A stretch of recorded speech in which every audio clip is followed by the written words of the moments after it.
wabarakatuh.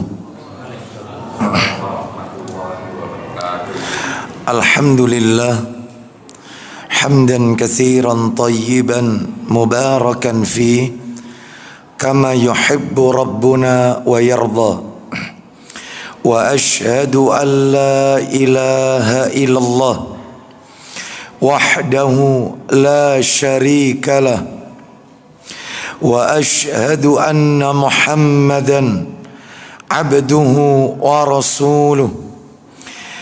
Ya ayyuhalladzina amanu ittaqullaha haqqa tuqatih wa la tamutunna illa wa antum muslimun. Amma ba'du, fa inna asdaqal hadisi kitabullah wa khairal hadi hadi Muhammadin sallallahu alaihi wasallam wa syarral umuri muhdatsatuha wa kullu muhdatsatin bid'ah wa kullu bid'atin dhalalah wa kullu dhalalatin finnar. Ikhwan wa akhwati fillah, bapak-bapak, ibu-ibu, kaum muslimin dan muslimah, jamaah majelis taklim Masjid Pondok Mutiara dan Nurul Ilmi yang semoga dimuliakan oleh Allah Subhanahu wa ta'ala. Kepada segenap pengurus takmir Masjid Pondok Mutiara yang semoga dirahmati oleh Allah Subhanahu wa ta'ala, puji dan syukur tidak henti-hentinya selalu kita panjatkan kepada Allah Tabaraka wa ta'ala atas segala karunia nikmat yang telah Allah berikan kepada kita.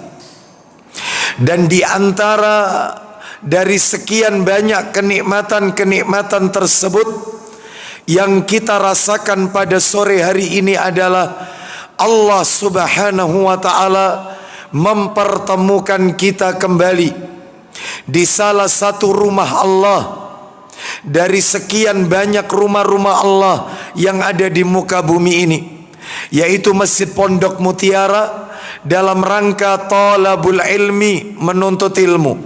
Semoga niat kita, langkah kaki kita, perjalanan kita dari rumah menuju rumah Allah ini semuanya tercatat di sisi Allah sebagai pemberat timbangan amal kebajikan kita kelak di yaumil qiyamah.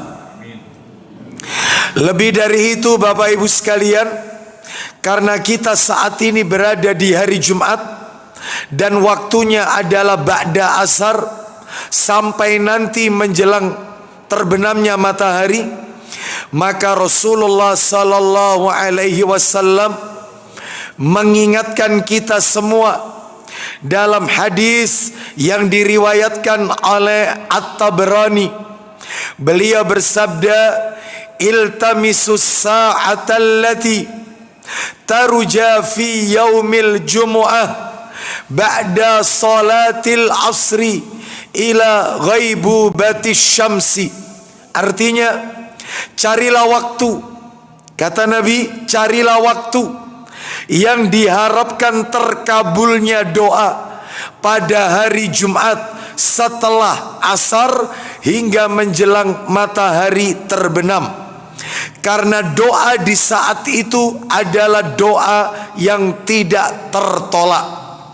Mudah-mudahan doa-doa kita semua diterima dan dikabulkan oleh Allah Subhanahu wa ta'ala.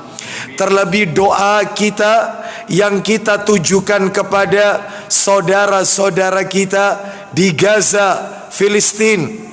Mudah-mudahan Allah memberikan kekuatan, kemenangan dan kesabaran kepada mereka. Bapak Ibu sekalian, rahimani wa rahimakumullah. Sore hari ini kita akan melanjutkan materi kita. Seperti biasa, kajian kita di Jumat pekan kedua Materinya membahas kitab yang ditulis oleh Syekh Abdurrahman bin Nasir As-Sa'di rahimahullah. Kitab yang sudah diterjemahkan ke dalam bahasa Indonesia, mendulang faedah dari kalimat nubuah, penjelasan 99 hadis pilihan yang terkandung dalam Jawami'ul Kalim. Apa itu Jawami'ul Kalim? Perkataan Nabi, ucapan Nabi yang ringkas namun memiliki makna yang mendalam.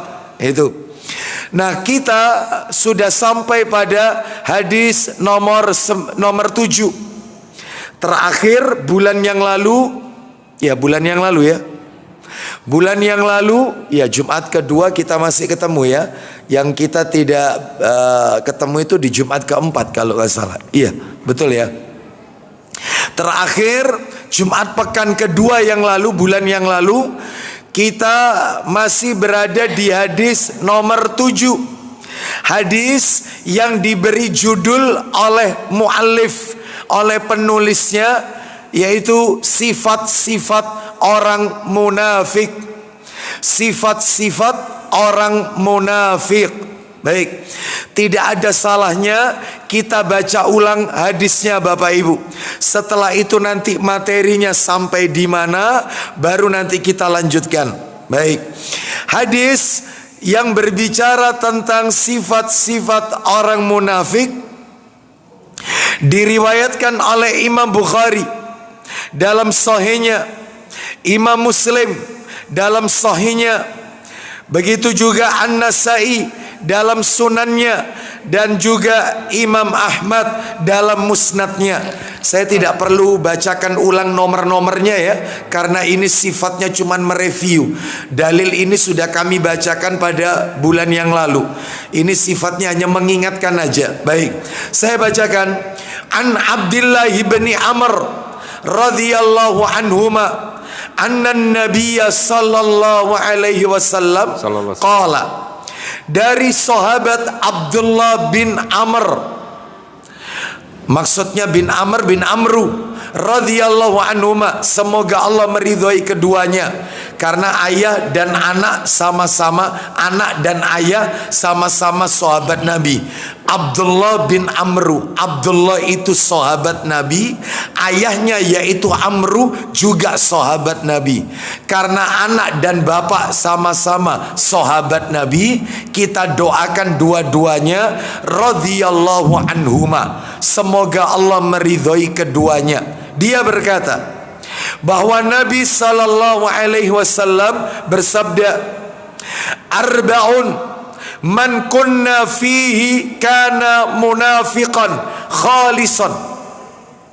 Ada 4 hal apabila seseorang, bila ada pada diri seseorang, ada 4 hal apabila ada pada seseorang, maka dia termasuk munafik tulen. Jadi 4 perkara kalau ada pada diri seorang hamba, Nabi katakan dia munafik tulen. Munafik beneran itu. Ya. Apa itu? Kita dengarkan ini. Nabi belum menjelaskan satu persatunya. Nabi masih melanjutkan sabdanya. Wa man kanat fihi khaslatun minhunna kanat fihi khaslatun min nifaqi hatta yada'aha. Kata Nabi sallallahu alaihi wasallam, barang siapa yang terdapat pada diri seseorang salah satu sifat dari 4 sifat tersebut, maka dia terkena sifat munafik sampai dia meninggalkannya. Jadi tidak harus 4-4-nya. Nabi kan bilang ada 4 hal. Apabila 4 hal ini melekat pada diri seseorang, itulah munafik tulen. Lalu Nabi merinci, andai kata salah satu saja, salah satu sifat ada pada diri seorang hamba, maka dia juga terdapat sifat nifak. Sampai kapan itu hilang? Sampai dia meninggalkan sifat tersebut. Lah 4 sifat ini apa? 4 karakter, 4 hal ini apa? Ini kalau melekat pada diri seorang hamba, empat-empatnya ya tulen. Apa itu? Satu, idza tumina khana. Jika diberi amanah dia khianat. Nah ini ya, jadi dia khianat kalau diberi amanah. Apapun amanah itu. Amanah itu kan banyak Bapak Ibu sekalian. Allah kan berfirman dalam Al-Quran, kalau tidak salah di surat Al-Anfal ayat 27, ya ayyuhalladzina amanu la takhunullaha war rasula wa takhunu amanatikum wa antum ta'lamun. Allah berfirman, wahai orang-orang yang beriman, janganlah kalian mengkhianati Allah dan mengkhianati Rasul Muhammad, dan jangan pula kalian mengkhianati amanah-amanah yang dipercayakan kepada kalian sedangkan kalian mengetahui. No, berarti amanah itu nggak satu dua, banyak.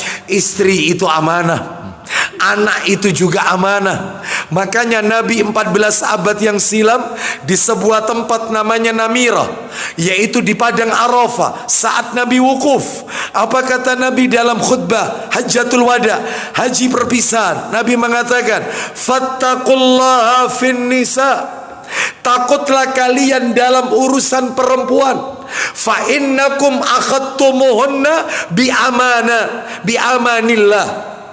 Karena kalian mengambil mereka wanita itu karena amanah Allah. Wanita itu amanah, istri amanah.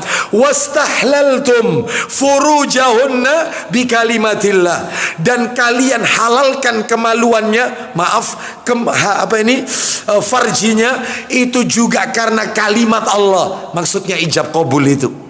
Oleh karena itu maka istri amanah nggak boleh, yaitu kita menelantarkan amanah ya. Dan ini banyak dalil ancaman-ancaman suami-suami yang menelantarkan istrinya, tidak menjalankan kewajibannya, hak-hak istrinya tidak ditunaikan. Wah, ancamannya berat. Satu aja contoh ancamannya, satu ini aja bikin kita merinding.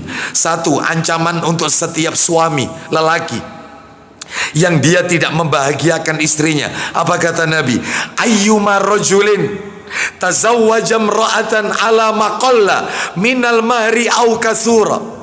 Lelaki mana saja yang menikahi seorang wanita, baik dengan mahar yang sedikit atau maharnya banyak, laisa fi nafsihi an yu'addiya ilaiha haqqaha khada'aha, sedangkan di dalam hatinya dia tidak ingin membahagiakan wanita itu, dia tidak ingin menunaikan hak-hak wanita itu, dia menelantarkan wanita itu, dia menikahi wanita itu ingin buat main-main anak orang. Maaf, dia menikahi wanita itu hanya ingin melampiaskan kebutuhan biologis, tidak lebih dari itu. Nah ini berarti niatnya sudah nggak baik ini. Terus kata Nabi, famata. Nah ini, walam yuaddi ilaiha haqqaha. Jika laki-laki itu meninggal sementara dia belum menunaikan hak istrinya, berarti hak istri kewajiban suami nggak ditunaikan. Apa kata Nabi ancamannya? Laqiyallahu yaumal qiyamah wa huwa zanin. Kelak dia nanti menghadap Allah dan Allah memandang dia selayaknya seorang pezina. Dianggap mati berzina. Coba. Ini berat ini, ya. Makanya nggak main-main tugasnya laki-laki ini berat, ya. Jadi ini berat ini. Amanah. Anak itu juga amanah, karena betapa banyak orang itu yang pintar membuat anak tapi tidak bisa didik anak. Oh itu ya. Baik, kita lanjutkan. Lah itu jika diberi amanah dia khianat, apalagi sebagai seorang pemimpin. Oh ini amanahnya berat Bapak Ibu sekalian. Saya nggak akan memperpanjang ya, tambah ribet nanti ini ya. Ini tahunnya tahun horor ini soalnya ya. Jadi intinya harus amanah, harus amanah. Yang kedua kata Nabi, wa idza haddasa kadzaba. Kalau bicara suka bojo, kalau bicara suka dusta, ya apapun itu. Ya, seorang suami berkata kepada istrinya, istri berkata kepada suaminya, orang tua berkata kepada anaknya, bohong, ya, nggak jujur. Ya, makanya Bapak Ibu sekalian, Nabi Sallallahu Alaihi Wasallam, beliau sebelum diangkat menjadi Nabi dan Rasul, beliau itu sudah dapat gelar. Dari masyarakat Quraisy. Apa itu Al-Amin? Manusia yang terpercaya, manusia yang jujur. Makanya sampai Khadijah binti Khuwailid radhiyallahu anha itu kesemsem. Ya, kenapa? Karena kepribadian Rasul yang jujur. Makanya beliau kan menjalankan bisnisnya, yaitu Khadijah binti Khuwailid, seorang janda saudagar kaya. Itu dengan modal amanah, ya, terpercaya, nggak pernah bohong. Nah, jadi ini menunjukkan kepada kita Bapak Ibu sekalian, amanah ini penting. Bicara jujur itu penting. Ya, jangan sampai kita berdusta. Apalagi mereka yang suka berdusta, bawa-bawa hadis Nabi Sallallahu Alaihi Wasallam. Ya, itu katanya dari Nabi, padahal hadisnya palsu. Nah, itu banyak. Terus kita lanjut. Wa idza ahada ghadara. Jika berjanji diingkari. Kalau berjanji suka mengingkari. Itu nomor 3. Nomor 4, wa idza khasama fajara.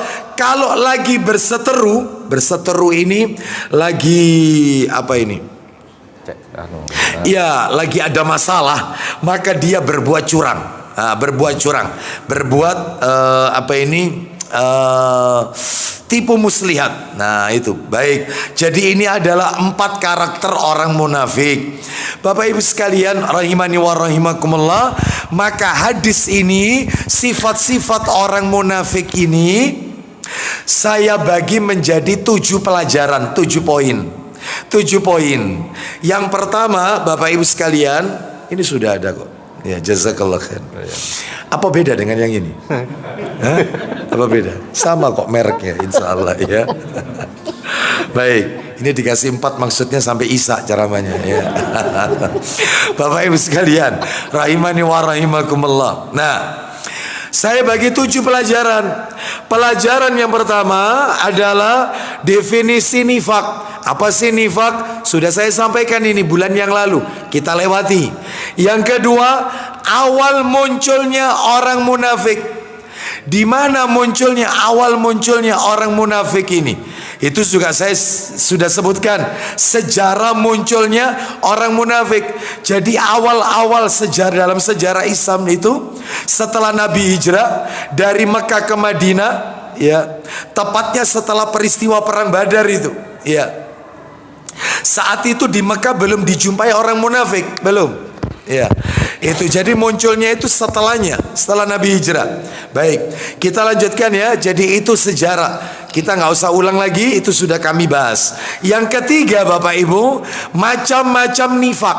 Nah itu, ada nifak besar, ada nifak kecil. Ada nifak yang i'tiqad, terkait dengan keyakinan. Ada nifak itu yang amali, terkait dengan perbuatan, bukan i'tiqad. Loh, memangnya konsekuensinya beda. Dan ini sudah kami sampaikan. Kalau nifak i'tiqad kaitannya dengan keyakinan, itu ancamannya adalah kekal dalam neraka. Nerakanya kekal. Tetapi kalau nifaknya itu nifak amali, hanya perbuatan, hati atau keyakinannya tidak, maka hanya perbuatannya, maka itu tidak mengantarkan seseorang kekal dalam neraka. Baik, jadi ada perbedaannya Bapak Ibu sekalian. Dan itu sudah kami sebutkan ciri atau mohon maaf contoh-contohnya. Yang keempat, perbedaan nifak besar dengan nifak kecil. Ini juga sudah kami sampaikan. Lah sekarang yang kelima belum tuntas. Yang nomor 5 bulan yang lalu adalah siapa mereka? Ciri-ciri orang munafik. Siapa mereka? Cirinya Bapak Ibu sekalian, sebenarnya total itu ada 30 Bapak Ibu. 30 ciri orang munafik itu dalam Al-Quran dan hadis Nabi Sallallahu Alaihi Wasallam. Cirinya ada 30. Saya sudah menyampaikan berapa waktu itu? Masih ingat? 17 ya? 17 ciri. Siapa saja kita sebut satu persatu poinnya. Saya tidak sebutkan dalil karena ini sifatnya mengulang aja. Nomor satu adalah orang yang suka menghalang-halangi manusia dari jalan Allah. Suka menghalang-halangi manusia dari jalan Allah. Nomor dua, orang yang menjadikan orang kafir sebagai pemimpin. Ya, jadi dia berkoalisi dengan orang kafir, lalu menjadikan orang kafir itu jadi pemimpin. Maka ini semuanya munafik ini, munafik. Itu nomor dua. Yang nomor tiga, malas beribadah. Maksudnya ibadah sholat, malas, sholatnya malas. Ciri sholatnya malas, duhurnya mau asar, asarnya mau maghrib, maghribnya mau isya, isyanya sudah lewat pertengahan malam, sudah habis waktunya, subuhnya suka kerinan. Ini ciri orang munafik itu. Ya, atau dia sudah berani meninggalkan duhur sholat, asarnya hilang, asar kepegang, maghribnya lepas, maghrib sholat, isyanya ketiduran, isya sholat, subuhnya lepas. Itu malas ibadah sholatnya, malas. Itu ciri nomor tiga. Ciri yang keempat, riya. Orang yang beribadah, ibadahnya cuman ingin mendapatkan apresiasi, to show only, hanya ingin dilihat orang. Ibadahnya sum'ah, ingin didengarkan orang. Kalau riya itu memakai alat indera penglihatan. Kalau sum'ah memakai alat indera pendengaran. Jadi kalau riya ingin dilihat, kalau sum'ah ibadahnya pengen didengarkan orang. Intinya sama, seri kecil itu, riya, sum'ah, ibadah tidak lillah, ibadahnya linnas karena manusia, bukan karena Allah. Ini masuk ini. Ini ciri orang munafik. Itu di surat An-Nisa waktu itu saya sebutkan. Terus yang kelima, sedikit sekali zikirnya. Zikirnya sedikit. Nomor 6, suka menyuruh berbuat yang mungkar dan melarang orang berbuat yang ma'ruf. Nah, itu kebalikannya ini, ya. 7, bakhil, kikir. Orang bakhil itu, orang kikir itu ciri orang munafik, Bapak Ibu. Ciri orang munafik. Orang bakhil, kikir, pelit, medit, ya, apalagi meleki, ya. Pokoknya diperes nggak keluar airnya. Ah, itu ciri orang munafik itu begitu, pelit, medit. Terus nomor 8, melupakan zikir kepada Allah. Dia nggak pernah berzikir kepada Allah. Ya, baik. Nomor 9, istihza. Apa itu istihza? Suka mengolok-olok, mengejek Allah dan Rasulnya. Agama Allah dijadikan bahan candaan, tertawaan. Jadi joknya itu jok guyonannya, joknya itu jok yang bertemakan agama. Itu jadi guyonannya itu bawa-bawa agama. Itu hati-hati. Yang seperti ini sering kalau kita lihat itu stand up komedi, ya, termasuk lawakan-lawakan dagelan. Kadang-kadang itu membawa ayat-ayat Allah. Kadang-kadang secara tidak langsung mengolok-olok sunnah Rasul, ya, mengolok-olok sunnah Rasul. Ya, maka itu termasuk ciri orang munafik, istihza. Nomor 10, tidak sami'na wa ata'na. Tidak kami dengar dan kami taat. Tetapi sami'na walimada, kami dengar tapi kenapa? Sami'na, kami dengar, walimada, but why? Nah, gitu ya. Akan tetapi kenapa? Lah itu orang munafik. Orang beriman itu tidak. Apa yang Allah firmankan, apa yang Nabi sabdakan, sikapnya sami'na wa ata'na. Lah terus untuk apa akal ini Allah berikan kepada kita? Untuk apa manusia itu dikasih perangkat akal? Untuk apa kalau tidak dipakai berpikir? Akal itu Allah berikan kepada kita. Kita dikasih perangkat akal, tujuannya untuk tunduk kepada ayat-ayat Allah, bukan justru menentang firman Allah Ta'ala, bukan. Itu ya, untuk tunduk, sami'na wa ata'na. Akibatnya orang kalau dikit-dikit bicara masalah agama pakai logika, pakai akal, ya jadinya kayak iblis. Iblis itu kan menolak perintah Allah untuk sujud kepada Nabi Adam. Kan dia pakai logika, aku kau ciptakan dari api, sedangkan dia kau ciptakan dari tanah. Aku lebih baik daripada dia. Logika kan? Beda sama malaikat. Begitu disuruh sujud kepada Adam, sami'na wa ata'na. yaitu malaikat. Mestinya kita kayak gitu, mestinya. Gitu ya. Jadi kalau ada orang suka ngeyel ketika ditunjukkan dalil, ya, apalagi ada orang anti dalil, ya, wis gak usah dalil-dalilan wis. Itu sing penting api wis. Itu berarti dia sudah memegang keyword passwordnya iblis. Ya, passwordnya iblis. Kalau ingin jadi pengikutnya iblis, maka mengandalkan logika. Apa katanya Ali radhiyallahu an? Coba Abu Hurairah minta tolong dibuka Abu Dawudnya yang di-download. Abu Dawud nomor 162. Pengen tahu saya. Abu Dawud nomor 162. Apa katanya Ali bin Abi Thalib radhiyallahu an, menantu Rasulullah sallallahu alaihi wasallam? Kita dengarkan. Ayo baca 162. Abu Dawud ya? Ya, Abu Dawud 162. Silakan. Andai kata agama itu akal, silakan. Anehnya di luar sana masih banyak orang yang pakai dalil ad-dinu akal. Agama itu akal. Itu dalilnya Bapak Ibu sekalian palsu. Tidak sahih itu dalilnya. Yang benar itu adalah ya ini Abu Dawud 162. Silakan dari Ali radhiyallahu an. Ketemu. 162. Oh, 62 coba 62 saja. 62 enggak pakai 1. Coba 62. 62. Ayo. Ali bin Abi Thalib. 62. Abu Dawud 62. Betul. Dari Ali. Dari Ali.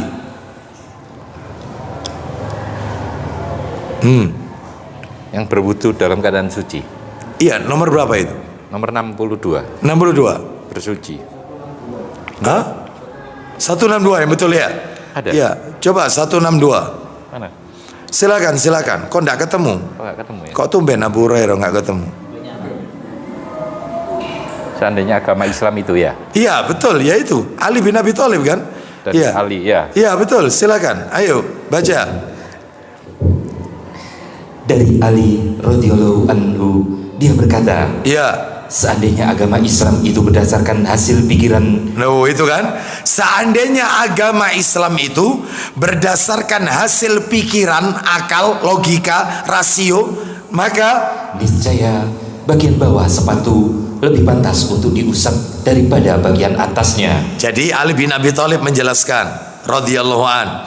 Beliau mengatakan orang itu kalau safar berpergian jauh diawali wudhu dulu. Kalau dia safar maka wudhunya batal, tidak perlu lepas sepatu, tidak perlu lepas kaos kaki, nggak usah. Silakan wudhu bagian atasnya yang diusap, bagian atasnya sepatu. Kalau andai kata agama itu akal, agama itu produk logika, mestinya yang dibersihkan itu bagian atas atau bawah? Bawah. Karena yang kotor itu yang mana? Bawah. Tapi justru yang disuruh bersihkan yang mana? Atas. Berarti agama itu bukan logika. Bukan. Makanya belajar agama jangan pakai logika. Belajar agama itu pendekatannya iman. Sami'na wa ata'na. Karena kalau pakai akal rusak agama ini. Sehingga semua ditolak. Neraka ditolak katanya fiktif. Surga ditolak katanya tidak masuk di akal, fiktif. Azab kubur gaib fiktif, tolak. Karena pakai akal kayak iblis nantinya. Makanya pendekatannya harus pakai iman. Bicara yang gaib, surga, neraka, syafaat, telaga Al-Kausar, mizan, neraca nanti di hari kiamat, yaitu sirot, jembatan yang membentang di atas neraka. Itu pendekatannya iman, bukan logika. Makanya nggak boleh kita pakai logika. Orang selalu pakai logika, dikit-dikit pakai pikirannya, opini. Kalau menurut saya opini berarti opini. Ya, makanya saya kalau ditanya oleh seseorang, Ustadz ini bagaimana menurut Ustadz? Bukan menurut saya. Allah berfirman demikian, hadisnya begini. Ternyata dia tidak terima. Dia mengatakan, Ustadz kalau menurut saya katakan Allah berfirman, Rasul bersabda, Anda bantah dengan menurut saya. Saya nggak mau jawab pertanyaan Anda. Seperti itu. Sudah ditunjukkan kalau Allah, kalau Rasul, malah ditentang. Kalau menurut saya Pak Ustadz ya, loh kok menurut saya? Anda siapa? Nabi. Jangan menurut saya, jangan opini. Menurut Allah, Rasul, belajar agama itu harus original. Kembalikan ke sumbernya. Jangan menurut akal kita. Jangan. Baik, kita lanjutkan. Lah itu ciri orang munafik, tidak sami'na wa ata'na. Ya. Nomor 11, suka mencela orang-orang mukmin, suka mencela. 12, suka berdusta. 13, tidak amanah alias khianat. 14, suka ingkar janji. 15, kalau berdebat, berbantah-bantahan, suka curang, berbuat dosa. 16, suka menunda-nunda waktu sholat, atau suka mempercepat sholat, terburu-buru. Ya. Itu 17, lah ini terakhir, suka meninggalkan sholat berjamaah, nggak mau berjamaah di masjid. Sekarang kita lanjutkan 18. Yang ke-18, tidak melakukan sholat Jumat 3 kali tanpa uzur. Tidak melakukan sholat Jumat 3 kali tanpa uzur. Ya. Mana dalilnya? Ayo minta tolong Sahih Targhib jilid 2. Itu kitabnya di belakangnya sudah disiapkan. Ada enggak Sahih Targhib di situ? Minta tolong, Pak. Mudah-mudahan ada di situ Sahih Targhib jilid 2. Mudah-mudahan ada. Oh iya, Sahih Targhib semua itu. Ah, silakan. Ya. Nomor 729. Nah, saya sampaikan jazakillah khair kepada akhwat yang membawakan kitabnya. Nah, silakan jazakillah khairan. Ayo 729 dan 735 kita dengarkan. Ayo. Dari Usamah radhiyallahu an, dia berkata, ya, Rasulullah sallallahu alaihi wasallam bersabda, "Man taraka salasa jum'atin min ghairi udhrin kutiba minal munafiqin." Silakan. Barang siapa meninggalkan 3 Jumat tanpa uzur. 3 Jumatan ditinggalkan, nggak sholat Jumat 3 kali tanpa uzur. Lanjut. Maka dia ditulis termasuk orang-orang munafik. Dicap, divonis orang munafik. Itu 3 kali itu berurut-urut, ataukah mungkin ya dia pernah meninggalkan sholat Jumat sampai 3 kali. Ya, kata sebagian ulama tidak harus berurut, yang penting 3 kali Jumatan. Dia tidak sholat Jumat 3 kali Jumat tidak ia lakukan. Tidak harus hari ini nggak Jumatan, minggu depan nggak Jumatan, pekan depannya lagi nggak. Baca lagi 735. Silakan 735. Dari Muhammad bin Abdurrahman bin Zurarah radhiyallahu an, dia berkata, silakan. Aku mendengar pamanku dan aku tidak melihat seorang laki-laki dari kami yang menyerupainya berkata, Rasulullah Shallallahu Alaihi Wasallam bersabda, isinya, barang siapa mendengar azan pada hari Jumat, terus lalu kenapa? Habis baterainya habis. Ya. Barang siapa mendengar azan pada hari Jumat, lalu dia tidak mendatanginya, kemudian dia mendengarnya, lalu tidak mendatanginya, terus kemudian dia mendengarnya, lalu tidak mendatanginya. Berarti 3 kali dia tidak mendatangi Jumat. Maka Allah mengunci hatinya dan menjadikan hatinya sebagai hati seorang munafik. Allah kunci hatinya dan menjadikannya sebagai orang munafik. Loh, jelas. Ya, kecuali Bapak Ibu sekalian, kalau terkena uzur, orang itu nggak ke masjid untuk sholat Jumat. Apa uzurnya? Di antara uzur-uzur yang seseorang itu diperbolehkan untuk tidak ke masjid sholat berjamaah atau tidak ikut Jumatan, di antaranya sakit berat, sakit yang menghalangi dia untuk pergi ke masjid berjamaah atau Jumatan. Sakit berat ya, sakit berat ini. Sakit berat ini satu. Di antaranya lagi adalah hujan deras disertai dengan angin kencang, hujan deras, ya, maka dia boleh, yaitu tidak ke masjid untuk menunaikan sholat berjamaah. hujan deras, angin kencang, maka sholat di rumah boleh. Bahkan muadzin boleh menambahkan lafaz adzannya. Muadzin, sallu fi buyutikum, boleh. Ya, itu nomor 2. Yang nomor 3, yang diperbolehkan seseorang itu dia tidak ikut mengerjakan sholat berjamaah atau sholat Jumat, yaitu misalnya semua yang bisa membahayakan dirinya. Misalnya apa? Misalnya tertular penyakit, sebagaimana ini pernah kita alami beberapa tahun yang lalu. Nah, berapa tahun yang lalu? Lupa sama COVID. Ya, semua lockdown. Ya, physical distancing. Ya, awalnya social distancing, lalu physical distancing. Semua masjid tutup. Jumatan di rumah. Ya, nggak Jumatan, sholat zuhur berarti. Bayangkan Bapak Ibu, sholat id di rumah, tidak ada umroh, tidak ada haji. Bayangkan. Ya, dan ini sudah kita lewati masa seperti ini, Bapak Ibu sekalian. Ya, lah ini kita nggak tahu siapa pembawa virusnya ini siapa. Makanya khawatir tertular, dia sholat di rumah. Boleh ini, boleh. Ya. Terus misalnya yang memperbolehkan lagi tidak ke masjid, nggak Jumatan, semua yang membahayakan orang lain. Nabi kan pernah bersabda, la dharara wala dirara. Jangan membahayakan dan jangan pula membalas saling membahayakan. Contohnya menularkan penyakit. Kita sudah tahu terkena virus, nggak usah ke masjid. Berarti kita nulari orang. Lah itu nggak boleh itu. Ya, nggak boleh. Kita kan nggak tahu siapa orangnya ini ya. Termasuk dokter atau perawat yang sedang menangani pasien yang berbahaya, apabila ditinggalkan.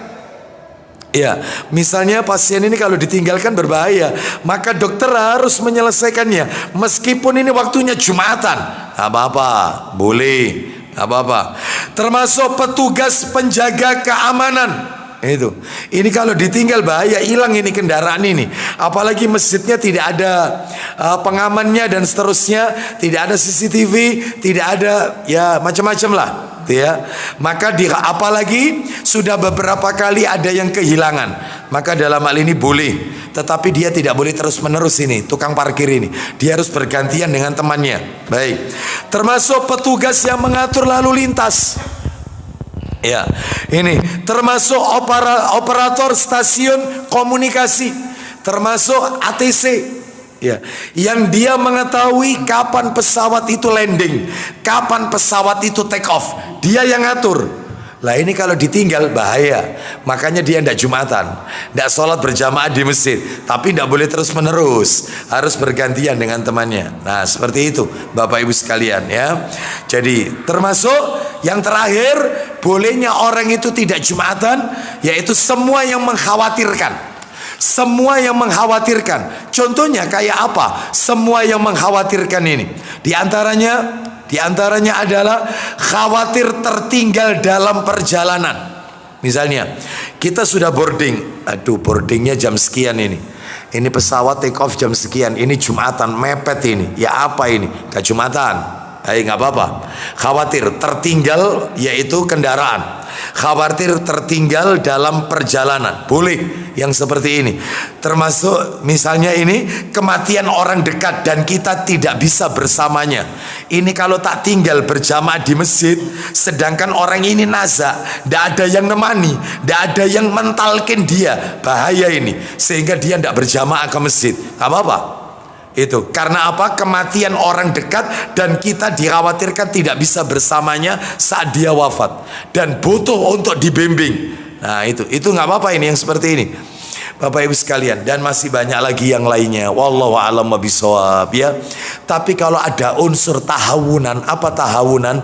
Meremehkan, gak Jumatan, ya tetap lain jalan terus, padahal dia muslim, laki-laki lagi, ya tetap ya. Saya sering kali melihat kalau selesai sholat Jumat itu apa ini di warkop ya, anak-anak muda itu masih di situ. Saya tahulah, saya jelas ini nggak ikut sholat Jumat ini, jelas ini ya, karena kalau ikut sholat Jumat pasti kelihatan lah ya, apalagi dia dalam keadaan pakaian yang lusuh ya, dan seterusnya dengan dandanan yang seperti itu, maka dalam hal ini nggak boleh. Ini berarti meremehkan.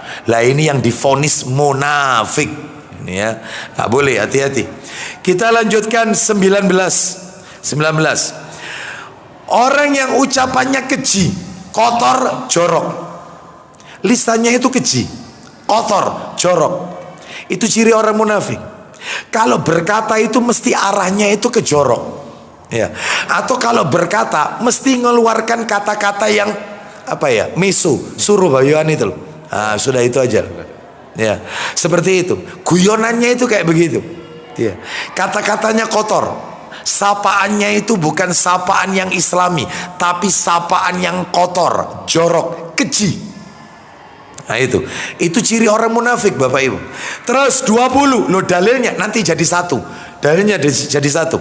Yang nomor 20, banyak bicara yang tidak bermanfaat. Omongnya akeh tapi nggak bermanfaat. Kecuali ya tong kosong nyaring bunyinya ya, seperti itu. Jadi ngomongnya banyak tapi nggak bermanfaat. Kecuali kalau ngomongnya banyak bermanfaat ya, seperti itu. Penceramah, ustadz, harus banyak kan ngomongan lah. Kalau yang disampaikan itu bermanfaat nggak apa-apa ya. Tapi banyak loh orang itu berceramah ya, yang disampaikan itu nggak ada manfaatnya. Yang disampaikan itu cerita ya, cerita dulu dia ngaji itu bagaimana ya, terus cerita kiai siapa, mbah siapa ya, gus siapa gitu ya. Manfaatnya itu nggak ada ya, nggak ada dalil yang keluar qala Allah wa qala Rasul ya. Apalagi menceritakan hal-hal yang arahnya itu kepada sesuatu yang tabu, risih, didengar itu risih ya, itu nggak pantas seperti itu. Maka ini tidak diperbolehkan ya, ini termasuk ciri orang munafik. Mana dalilnya? Dalilnya Sahih Targhib wa Tarhib jilid 5 nomor 2629. Ayo dari Abu Umamah, betul ya? Ya, betul. Silakan baca Abu Hurairah, Abu Umamah. Dari Abu Umamah radhiyallahu an, beliau berkata, Ya. Rasulullah sallallahu alaihi wasallam bersabda, Al-haya'u wal-'iyyu syu'batani minal iman, wal bada'u wal bayanu syu'batani minan nifaq. Silakan. rasa malu dan sedikit bicara. Ulang lagi. Rasa malu dan sedikit bicara. Malu dan sedikit bicara itu adalah dua cabang iman. Dua cabang dari iman.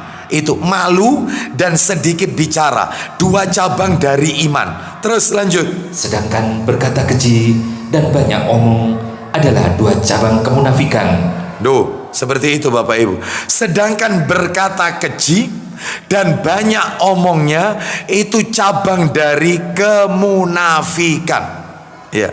Makanya Bapak Ibu sekalian rahimani wa rahimakumullah, ini menunjukkan kepada kita bahwasannya dua penyakit ini, ucapan keji dan banyak bicara yang tidak bermanfaat, maka ini harus ditinggalkan karena merupakan perbuatan munafik, sifat orang munafik. Baik Bapak Ibu sekalian rahimani wa rahimakumullah, kita lanjutkan sekarang yang nomor 21. Nomor 21.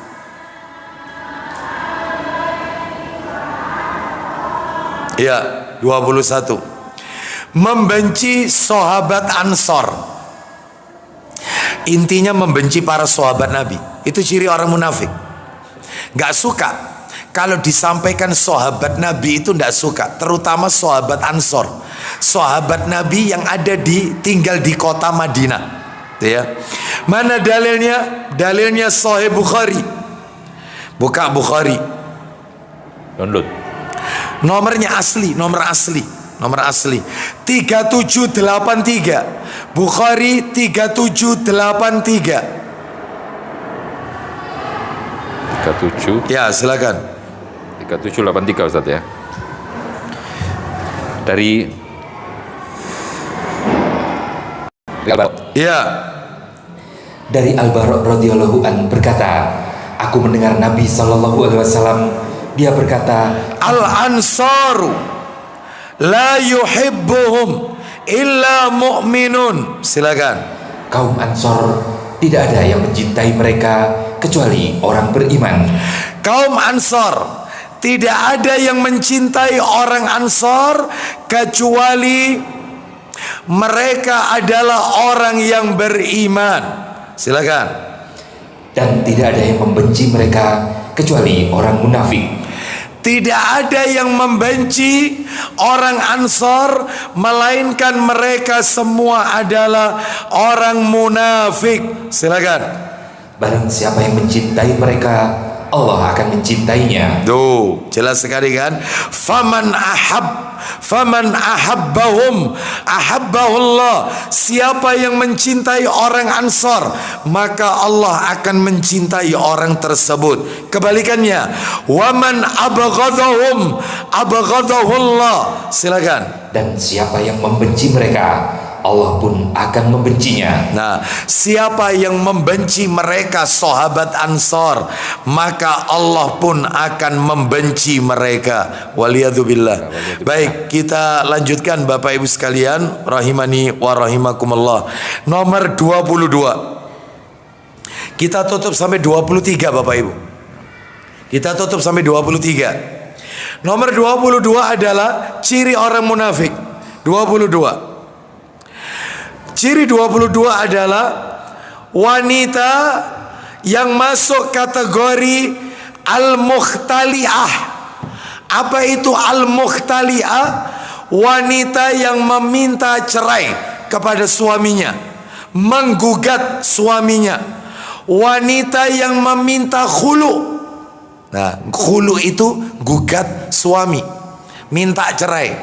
Itu wanita munafik. Bapak Ibu sekalian, nah itu mana dalilnya? Dalil, silakan dibuka dalilnya.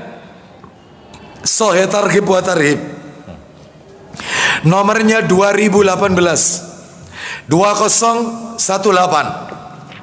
Sahih Targhib wa Tarhib, jilid 4. Ya, jilid 4. Silakan. Makanya hati-hati ibu-ibu sekalian, jangan bermudah-mudahan meminta cerai kepada suami tanpa alasan yang dibenarkan oleh syariat. Lah kalau alasannya kalau benar, maka nanti akan kami sampaikan penjelasannya. Ayo silakan baca.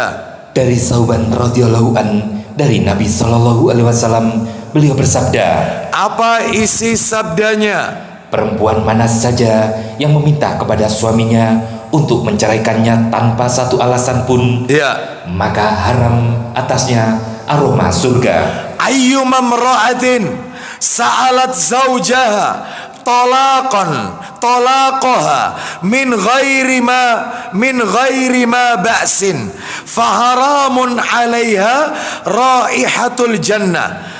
Perempuan mana saja yang meminta kepada suaminya untuk menceraikannya tanpa satu alasan, alasannya nggak dibenarkan oleh syariat, haram atasnya aroma surga. Lu mana ada kata-kata ciri orang munafiknya? Baca Abu Hurairah, bawahnya sabda Nabi lanjutannya. Sesungguhnya saya baca teks Arabnya, wa innal mukhtaliati. Ya, silakan. Sesungguhnya wanita-wanita pencabut dan penanggal, Betul Ustaz. Iya betul, peminta cerai.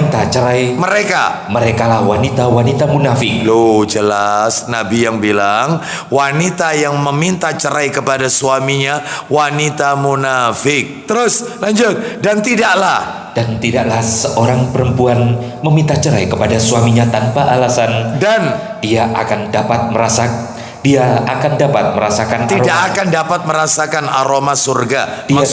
Dia tidak akan dapat merasakan aroma surga. Terus Atau beliau mengatakan bau harum surga. nggak akan. Padahal bau harum surga itu kata Nabi baru bisa tercium 70 tahun seseorang sebelum masuk surga. Itu baru sudah bisa tercium bau aromanya. Ini jangankan masuk surga, wanginya surga tok nggak dapat. Padahal 70 tahun sebelumnya itu sudah bisa tercium. Lah mereka ini yang nggak bisa mencium aroma surga itu ada 7 orang, Bapak Ibu. 7 orang yang nggak bisa mencium aroma wanginya surga. Salah satunya adalah wanita yang menggugat cerai suaminya. Di antara yang lain, orang yang suka menyemir rambut kepala atau jenggotnya dengan warna hitam, nggak dapat bau surga itu, nggak dapat bau surga. Termasuk yang ketiga, wanita-wanita yang meletakkan nasabnya bukan kepada bapak kandungnya, tetapi selain bapak kandungnya. Contohnya, ya seperti wanita kalau menikah, kadang-kadang kan masih banyak di luar sana. Wanita kalau sudah dinikahi oleh seorang laki-laki, di belakang namanya itu mesti nama suami. Itu haram, nggak dapat bau surga itu. Laki-laki itu bernama Hasan, wanita itu bernama Farida. Ketika menikah, maka wanita ini berganti. Padahal ayahnya Farida ini Abdullah misalnya. Mestinya kan Farida Abdullah atau Farida binti Abdullah. Ini enggak, Farida Hasan. Oh, itu nggak dapat bau surga itu. Hati-hati. Terus di masyarakat dipanggil Bu Hasan, Bu Joko, Bu Bambang, Bu Agus, ya itu, ya lah ini yang parah itu ini. Makanya hati-hati, itu nggak dapat, hati-hati. Maka kita yang tahu sampaikan, jangan panggil nama suami saya, panggil nama saya atau panggil nama kunyah. Ummu siapa? Dia punya anak siapa? Itu jauh lebih baik. Kalau di TK itu biasanya playgroup TK, biasanya antar ibu-ibu itu mak-mak itu kalau ngomong sama temannya, mamanya siapa? Mamanya Adam. Mamanya siapa? Mamanya itu maksudnya Ummu. Itu saking nggak bisa nggak tahu bahasa Arabnya, padahal itu bahasa Ummu Adam. Ummu siapa? Putranya atau putrinya? Boleh.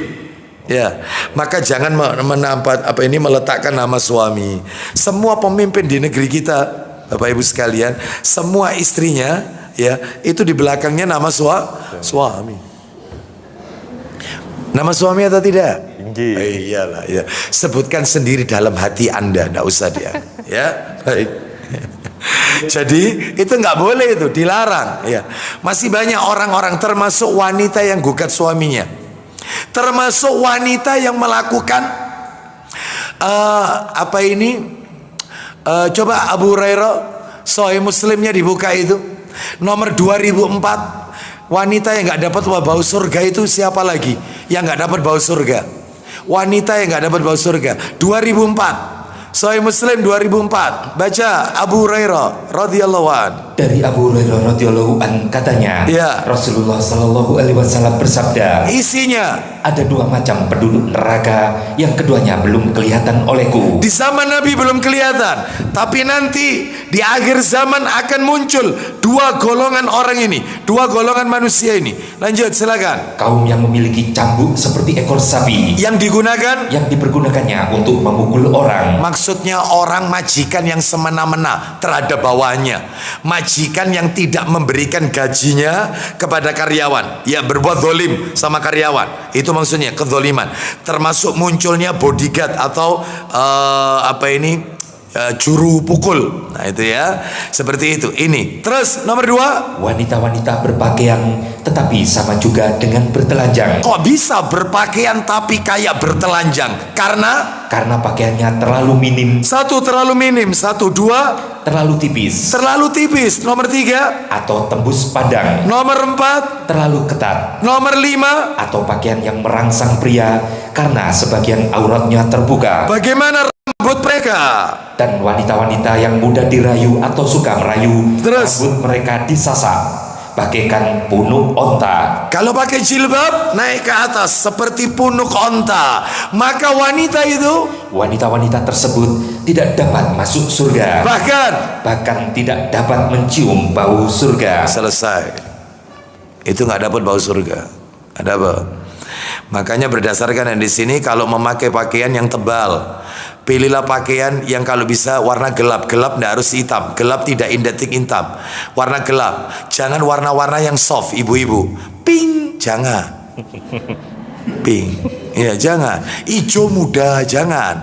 Karena akan terlihat transparan pakaian dalamnya. Yang tebal, yang itu yang ditekankan, ya. Baik, kembali ke materi kita. Lah kalau wanita itu minta cerai, dia itu alasannya dibenarkan oleh syariat, boleh, nggak apa-apa. Contohnya alasan kayak apa wanita itu boleh meminta cerai? Alasannya dibenarkan oleh syariat. Wanita menggugat suami itu kan bahasanya macam-macam. Ada bahasa yang sorry itu tegas. Ada bahasa yang sindiran. Kalau sorry tegas itu contohnya kayak gini, tegas itu, ceraikan aku, pegat, tolong kita pisah, itu jelas tegas itu. Ada yang bahasanya sindiran. Bang, gini loh bang, mas, wis daripada rumah tangga kita ini kok gini terus ya, wis gini mari, kamu tak anggap kakakku, aku anggapan adikmu. Nah ini sudah sindiran, ini minta cerai berarti dia. Atau wis aku ndak sanggup lagi, gak sanggup lagi aku, gak sanggup, wis aku tak ngalah wajah, itu minta cerai berarti. Terus kemudian ini cincin ini tak taruh sudah, atau pulangkan aku ke rumah orang tuaku. Nah itu sindiran. Ada yang tegas, aku minta cerai. Loh alasannya kalau benar itu yang kayak apa? Satu, suaminya pindah agama, boleh minta cerai, boleh. Pindah agama. Dua, KDRT, kekerasan dalam rumah tangga, boleh.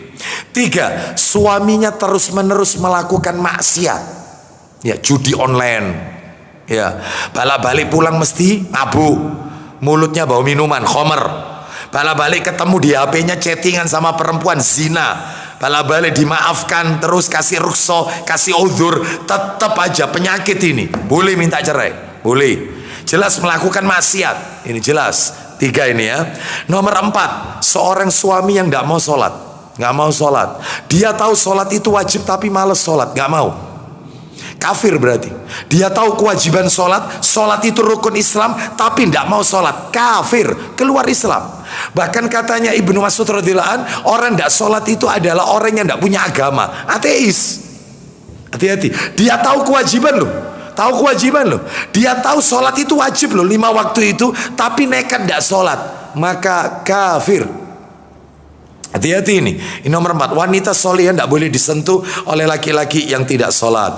Nomor 5 adalah seorang suami yang tidak bisa menjalankan kewajibannya, mungkin sakit sehingga istrinya masih menginginkan kebahagiaan, sedangkan suami tidak bisa menjalankan kewajiban. Ya, kalau istrinya mau menunggu, sabar, itu pahala untuk istrinya. Tapi kalau istrinya tidak mau sabar, tidak mau nunggu, maka itu hak istrinya. Suami tidak boleh menghalang-halangi istrinya untuk nikah lagi dengan laki-laki lain.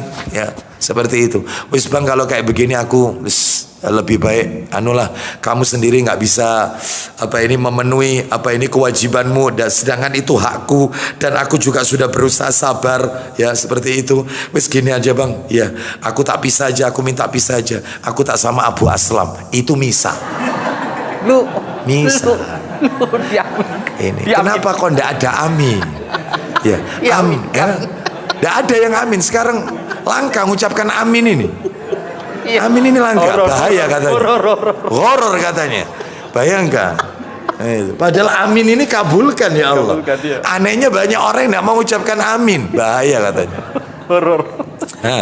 Ya, Bapak Ibu sekalian. Baik. Jadi ini boleh, yang kayak begini boleh. Artinya dia menuntut. Termasuk diantaranya adalah seorang suami yang sudah tidak ada rasa cinta kepada istrinya, mendiamkan istrinya.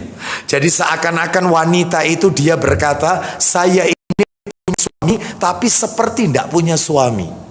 Diajak rundingan tidak bisa, pendiam dingin, diajak musal, tidak ada kehangatan dalam rumah tangga, ya seperti itu. Nah ini boleh yang seperti ini. Loh cuman itu tok Ustaz? Iya, cuman itu tok. Lah terus kalau suami nikah lagi, terus saya minta cerai, nggak boleh. Kapur. Saya tegaskan dengan kalimat tanda seru 5, tidak boleh. Tidak boleh.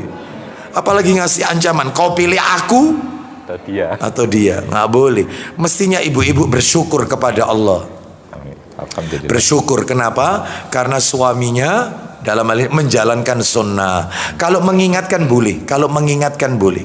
Cara mengingatkannya adalah bahwasanya yang adil. Ya, jangan sampai berbuat zalim. Nah, itu ya. Baik, kita lanjutkan sekarang. Jadi cuman itu yang diperbolehkan, Bapak Ibu sekalian. Kalau suaminya tidak ngasih nafkah lahir batin bertahun-tahun, suaminya menghilangkan jejak. Iya, seperti itu. Tidak diketahui di mana keberadaannya. Ditelepon tidak bisa, ya. Ditanyakan ke sana ke sini tidak bisa, tidak ada yang tahu. Orang tuanya juga nyari, saudara kandungnya semua ya bingung nyari. Iya, ini sudah hampir 6 bulan lebih tidak ngasih nafkah lahir dan batin. Apa boleh istri minta cerai? Apakah jatuh talaknya? Jatuh cerainya? Enggak. Iya. Konon katanya di buku nikah itu di belakang itu katanya loh, saya sendiri tidak pernah baca buku nikah saya, tidak pernah tak baca. Isinya apa itu tidak pernah itu. Belakang katanya selama 3 bulan berturut-turut, jika tidak, kalau tidak salah begitu katanya, tidak memberi nafkah maka jatuhlah talak saya. Saya membayar ke pengadilan. Gitu kalau tidak salah, kurang lebih bahasanya. Sebenarnya itu salah. Jadi kalau wanita itu mau menunggu sampai setahun pun tidak jatuh, enggak. Misalnya kalau setahun lebih, wanita ini sudah tidak sabar sudah. Dia sudah capek nyari suaminya, sedangkan dia butuh nafkah lahir, nafkah batin, maka dia boleh ke pengadilan. Pengadilan yang menetapkan. Pengadilan menentukan. Maka kalau sudah dianu oleh pengadilan, selidiki dan seterusnya, maka jatuh putusan talak, selesai, dia menikah. Ketika dia menikah, ternyata suaminya datang, assalamualaikum. Waalaikumsalam. Waalaikumsalam. Setahun tak anteni gak tega, saya nikah kamu datang. Kira-kira pernikahannya ya apa Ustaz? Sah. Pernikahannya dengan laki-laki kedua itu sah. Salah ide. Itu ya. Jadi kalau gitu 5 tahun dienteni, itu berarti nggak jatuh.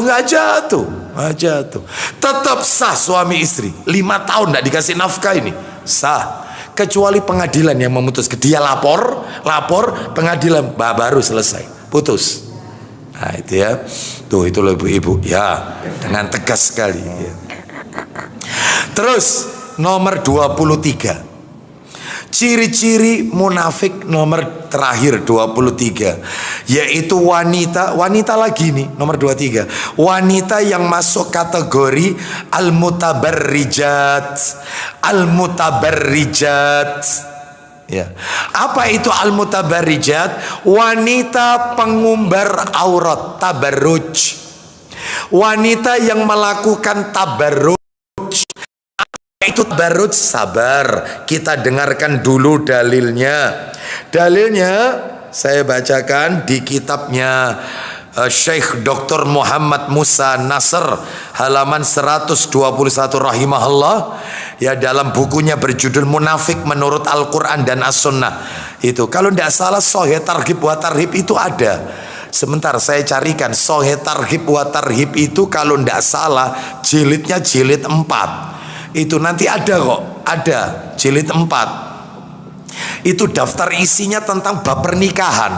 Bab pernikahan nanti dilihat wanita yang berhias atau mengumbar aurat. Nah itu nanti di situ ada. Begini bunyinya, saya bacakan aja. Rasulullah SAW bersabda, al-mutabarrijatu hunnal munafiqat.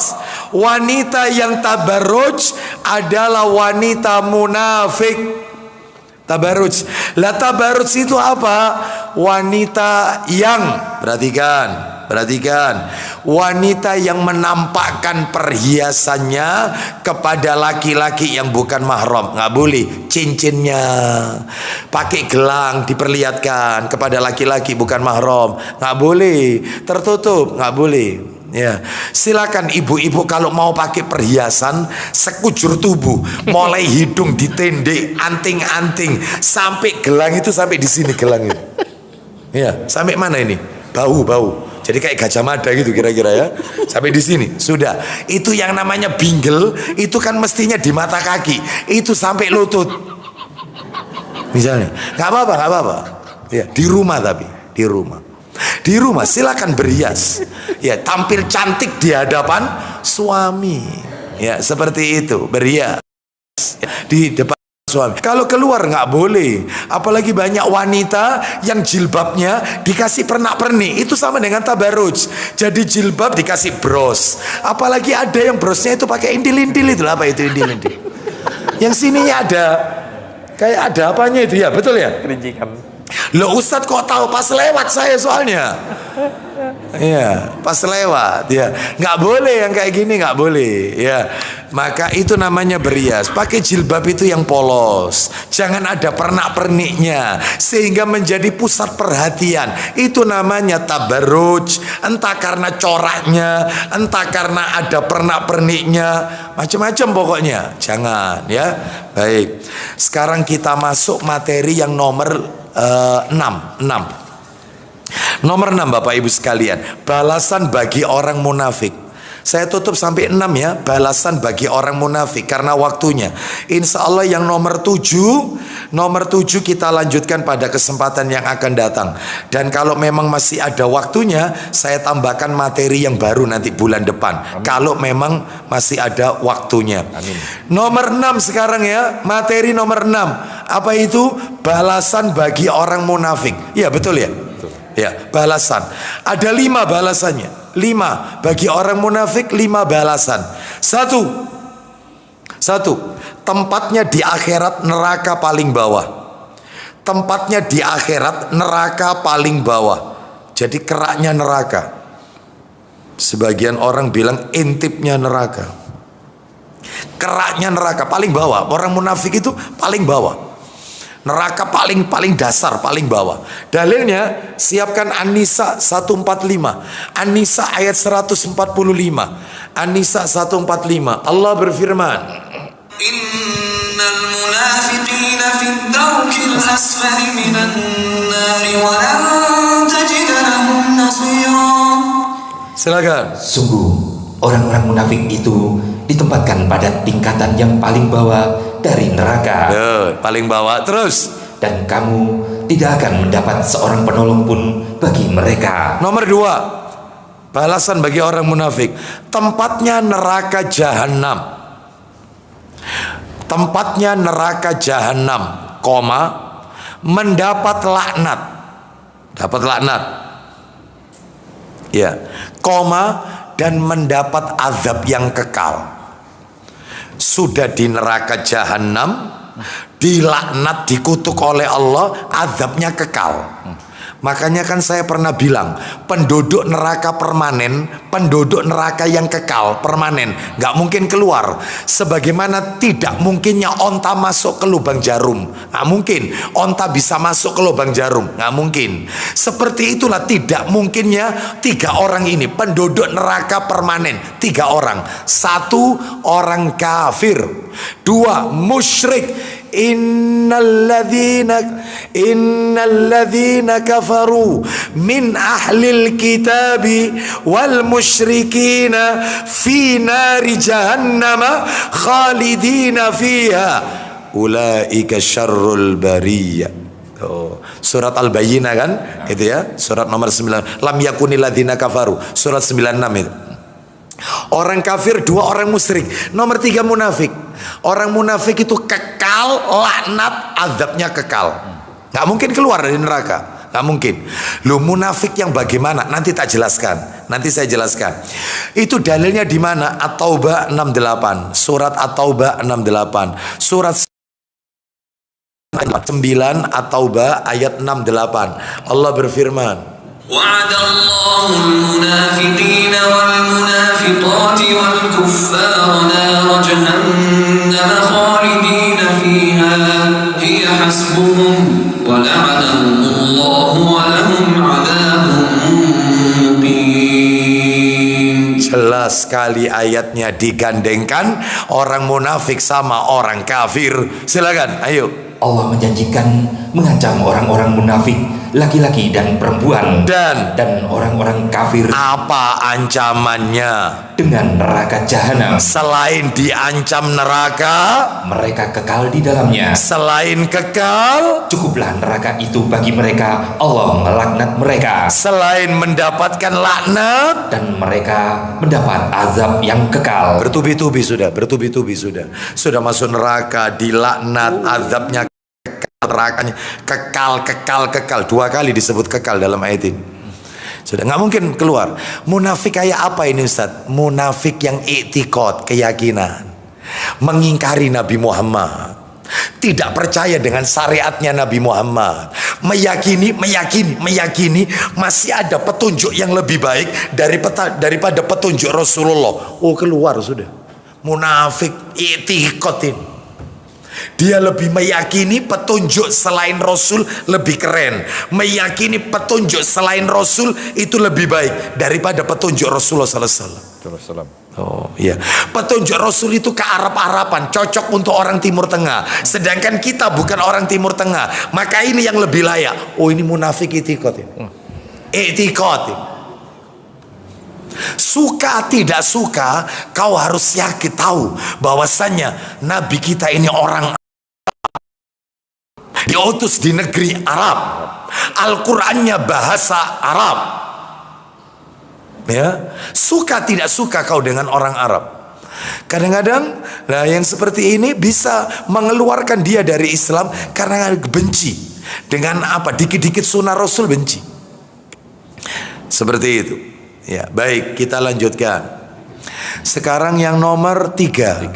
Jika mati tidak disolati dan tidak boleh didoakan Allahumma gfirlahu warhamhu wa'afihi wa'fu anhu wa akrim nusulahu wa wasi' madkhalahu waghsilhu bil ma'i wasalji wal barad, dan nggak boleh didoakan, nggak boleh.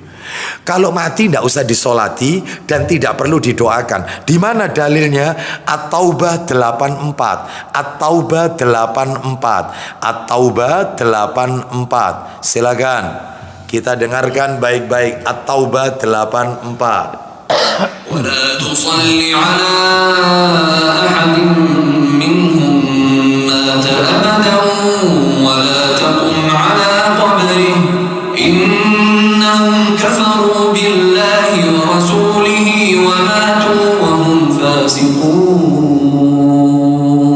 Silakan. Dan janganlah engkau Muhammad melaksanakan sholat untuk seseorang yang mati di antara mereka orang-orang munafik. Gak boleh sholat selama-lamanya. Gak boleh disolati selama-lamanya. Terus. Dan janganlah engkau berdiri mendoakan di atas kuburnya. Kenapa? Sesungguhnya mereka ingkar kepada Allah dan Rasulnya, dan mereka mati dalam keadaan fasik. Gak boleh disolati. Munafik yang apa ini? Munafik yang i'tiqad. Kalau munafik yang amali yang gak Jumatan. Ya, tadi kadang Jumatan, kadang tidak, sampai 3 kali. Yang munafik kalau bicara suka bujuk, ya, suka bohong. Terus munafiknya itu kalau janji gak pernah ditepati, itu amali itu, bukan i'tiqad. Itu masih boleh itu disolati. Selama dia masih membaca 2 kalimat syahadat, disolati.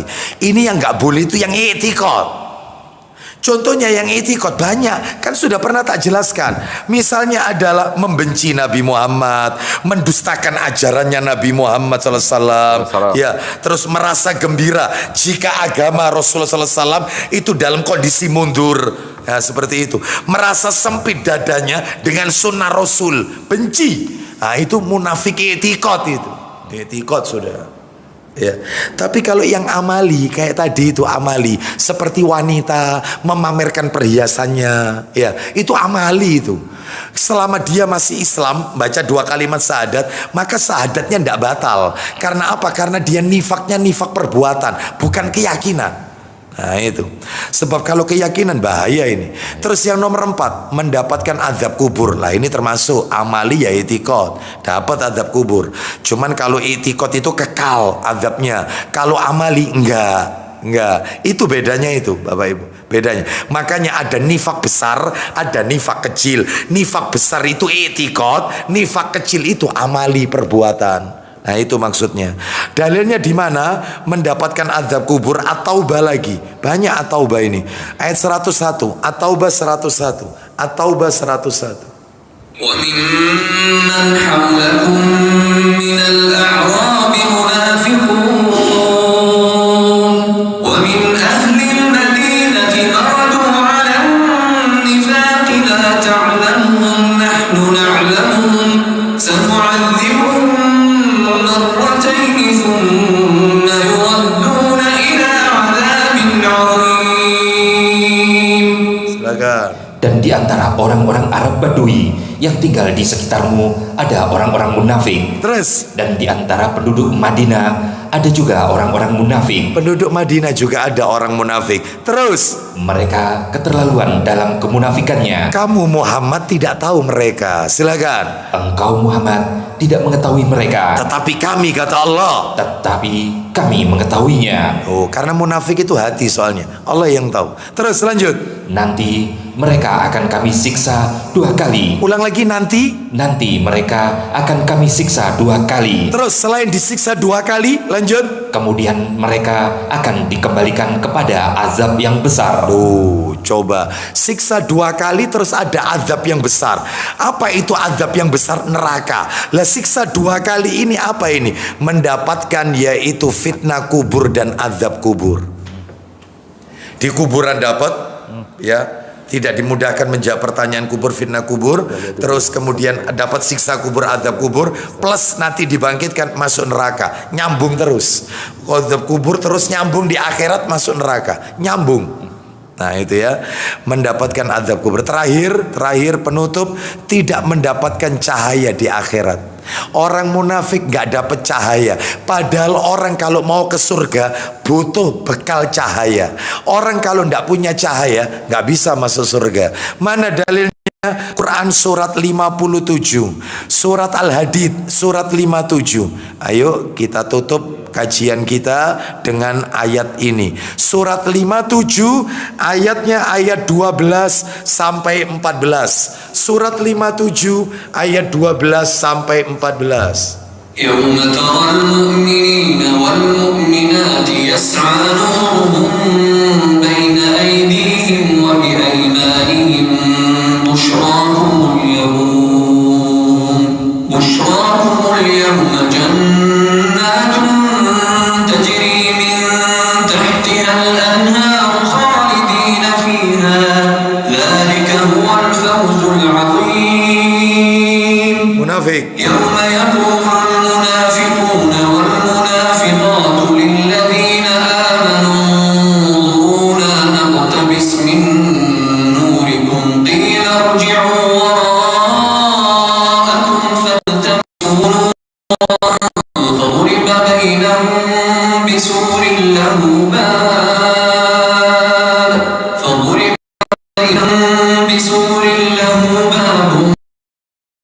فيه الرحمة وظاهره من قبله العذاب ينادونهم ألم نكن معكم قالوا بلى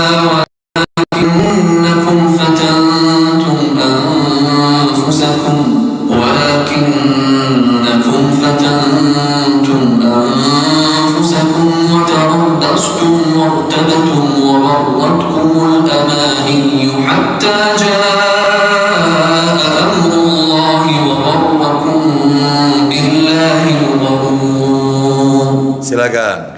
Pada hari engkau akan melihat orang-orang yang beriman, laki-laki dan perempuan. Bagaimana cahaya mereka? Betapa cahaya mereka bersinar di depan dan di samping kanan mereka. Cahaya mereka bersinar di depan dan di samping kanan. Lanjut. Dikatakan kepada mereka, pada hari ini ada berita gembira untukmu, Apa itu? yaitu surga-surga yang mengalir di bawahnya sungai-sungai. mereka kekal di dalamnya. Mudah-mudahan kita termasuk yang dibicarakan ayat ini. Amin. Lanjut. Demikianlah itu kemenangan yang agung. Bagaimana dengan orang munafik? Pada hari orang-orang munafik, laki-laki dan perempuan berkata kepada orang-orang yang beriman, Apa yang mereka minta kepada orang-orang beriman? tunggulah kami ingin mengambil cahayamu. Mereka minta cahaya kita. Terus, Kepada mereka dikatakan, apa kata orang beriman kepada orang munafik? kembalilah kamu ke belakang Dan carilah. dan carilah sendiri cahaya untukmu. Terus, Lalu di antara mereka dipasang dinding pemisah yang berpintu. bagaimana bagian dalamnya? Di sebelah dalam ada rahmat Surga. Terus, dan di luarnya hanya ada azab. neraka untuk orang munafik. Lalu, Orang-orang munafik memanggil orang-orang mukmin. inilah yang tadi saya katakan komplain. Apa komplain mereka orang munafik? Bukankah kami dahulu bersama kamu? Bukankah kamu dulu bestiku? Bukankah kamu dulu koncoplekku? CS. CS ku? Kok bisa kamu tidak ngasih aku cahaya? Lanjut. Mereka menjawab, benar. Benar, kamu dulu temanku. Terus, Tetapi kamu mencelakakan dirimu sendiri. terus. Dan kamu hanya menunggu, meragukan janji Allah, dan ditipu oleh angan-angan kosong sampai datang ketetapan Allah. Dan penipu syaitan datang memperdaya kamu tentang Allah. Itulah pentingnya memiliki teman yang soleh. Itulah pentingnya selektif mencari teman. Karena kalau tidak selektif, kita akan terjerumus kepada tempat mereka, yaitu neraka. Waliyadzubillah. Oleh karena itu Bapak Ibu sekalian, kami cukupkan sampai di sini. Mudah-mudahan Allah Subhanahu wa taala menjauhkan hati kita, diri kita, dan keluarga kita dari sifat nifak munafik. Mudah-mudahan Allah wafatkan kita kelak dalam keadaan husnul khatimah. Ingat waktunya, kami cukupkan sampai di sini. Insya Allah kita akan lanjutkan pada kesempatan yang akan datang. Berarti tinggal tersisa satu poin ya. Kalau memang ada, saya siapkan nanti dalil hadis nomor 8. Hadis nomor 8. Kalau memang nanti masih ada kesempatan waktunya. Amin. Baik, insya Allah kita tutup. Wassallallahu ala nabiyyina wa ala alihi washabihi wasallam. Subhanakallahumma wa bihamdika asyhadu an la ilaha illa anta astaghfiruka wa atubu ilaik. Wa akhiru da'wana anil hamdulillahi rabbil alamin. Assalamualaikum warahmatullahi wabarakatuh.